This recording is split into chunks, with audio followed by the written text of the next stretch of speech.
আপনারা দেখছেন news now, খবরের নতুন ভাষা।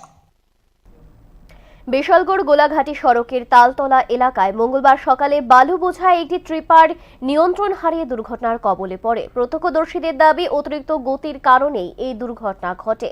স্থানীয়দের অভিযোগ, ভোর থেকে এই সড়কে বালু বোঝায় ট্রিপারগুলি বেপরোয়া গতিতে চলাচল করে, ফলে সাধারণ মানুষের নিরাপত্তা বিঘ্নিত হচ্ছে। পাশাপাশি অবৈধভাবে বালু উত্তোলনের কারণেও এলাকায় পরিবেশ ও বসতবাড়ির ক্ষতির আশঙ্কা বাড়ছে। প্রশাসনের নজরদারি জোরদার করে দ্রুত ব্যবস্থা নেওয়ার দাবি জানিয়েছেন স্থানীয় বাসিন্দারা।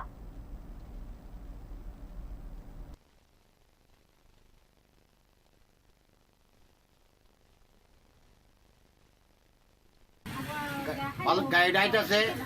কি এর গাড়ি এটা? এটা বালু গাড়ি। বালু ভর্তি আসলো? হ্যাঁ, বালু ভর্তি আয়েছে। এটা ঝিরিম করে আওয়াজ খাই এটা গেছে উল্টাইয়া। এবার আমি একজন লোকের কইছি, তাকে অ্যাম্বুলেন্স গাড়িতে ফোন করতো।